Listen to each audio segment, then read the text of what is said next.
சென்னை மாதாவரம் அடுத்துள்ள பொன்னியம்மன் மேடு அப்படிங்கிற ஒரு இடத்துல தான் நீங்கள் பார்த்துக்கிட்டு இருக்கிற இந்த காணொளி.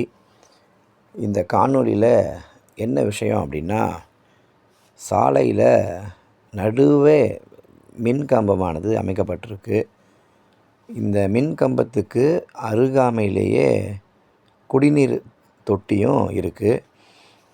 அது மட்டும் இல்லை, அங்கே இருக்கிற சாலை குண்டும் குழியுமாக இருக்குது. அங்கேருந்து கழிவு நீரெல்லாம் அந்த சாலையிலேயே தேங்கி நிற்கிற காட்சியெல்லாம் நீங்கள் பார்த்துட்ருக்கீங்க. இது தொடர்பாக எத்தனையோ முறை அதிகாரிகளுக்கு அந்த பகுதி மக்கள் புகார் அளிச்சிருக்காங்க. புகார் அளித்தும் இது வரைக்குமே எந்த ஒரு நடவடிக்கையுமே எடுக்கலை அப்படின்னு சொல்லி அந்த பகுதி மக்கள் குற்றச்சாட்டை முன்வைக்கிறாங்க. இந்த பொன்னியம்மன் மேடு தொகுதியில் மாதாவரத்துக்கு உட்பட்ட ஒரு இடம். இந்த இடத்துல இந்த மின் கம்பம் தெருவுக்கு நடுவில் இருக்குது. அங்கே தான் சின்ன பிள்ளைங்க நடந்து போகிறது, குடும்பமாக வாகனத்துலேயும் போகிறாங்க, ஆட்டோ, இது எல்லாமே அந்த சாலையை கடந்து தான் அவங்க பிரதானமான சாலைக்கே போக வேண்டிய ஒரு சூழ்நிலை.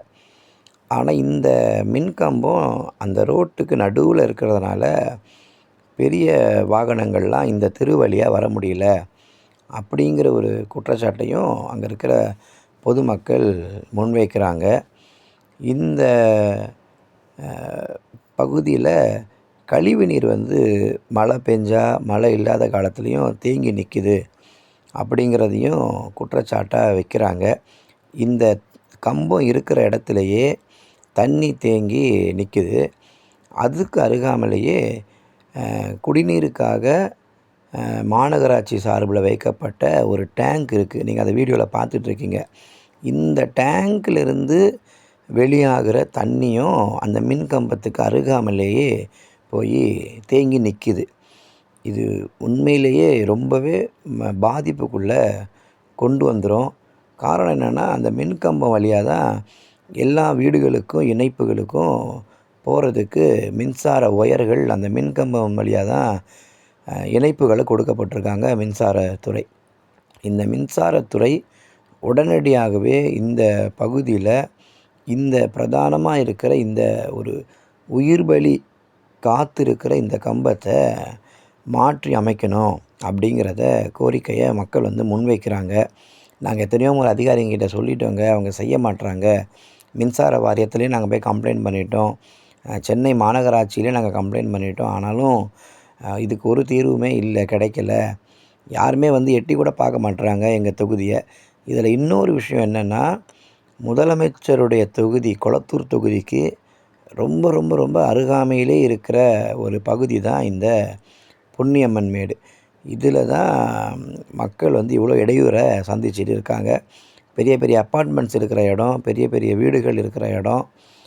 இந்த இடங்களில் அதிக பள்ளி மாணவர்கள்லாம் இந்த பகுதியில் இந்த வீடியோவை எடுத்துகிட்டு இருக்கும்போது அவங்களாம் விளையாண்டுட்டு இருந்தாங்க. நிறைய பள்ளி மாணவர்கள் பக்கத்து தெருவுகளில். அப்போ ஒரு நேரம் திடீர்னு கரண்ட்டு ஷாக் அடிச்சிச்சுன்னா இது உயிர் பலியை கொண்டு வந்துடும் இந்த மின்கம்பம். உயிர் பலி ஏற்படுறதுக்கு முன்னாடியே இந்த மின்கம்பத்தை அரசாங்கம் எப்படியாவது இடம் மாற்றிருச்சுன்னா கொஞ்சம் நல்லாயிருக்கும். ஏன்னா ஒரு உயிர் பலி வந்ததுக்கப்புறம் மக்கள் போராட்டத்துக்கு பிறகு மாற்றுறதுல எந்த ஒரு பிரயோஜனமுமே இல்லை. அதனால் இந்த மின்கம்பம் சாலை நடுவில் போக்குவரத்துக்கும் இடையூறாக இருக்குது. அது மட்டும் இல்லை, உயிர் பலி காவு வாங்கிறதுக்கு இந்த மின்கம்பம் ரெடியாக இருக்குது. ஒரு வேளை வேகமாக ஒரு சின்ன பசங்க சைக்கிள் ஓட்டிகிட்டு வந்தால் கூட நேரெதிர்க்க போய் அந்த கம்பத்தில் மோதிடுவாங்க போல். அந்த மாதிரி சாலைக்கு நடுவே இருக்குது. இது எப்படி இவ்வளோ நாள் அதிகாரிங்க பார்க்காம இருக்காங்களா, இது எப்படின்னே தெரியலை. இந்த வீடியோ எடுக்கும்போதே ரொம்பவே யோசிக்க வைக்கிற ஒரு சூழ்நிலையில் தான் இருக்குது இந்த மின்கம்பம். இந்த மின்கம்பத்தை மாற்றி அமைச்சா ரொம்ப நல்லாயிருக்கும் அப்படிங்கிறது தான் அந்த பகுதியோட மக்களுடைய பிரதான கோரிக்கையாக இருக்குது.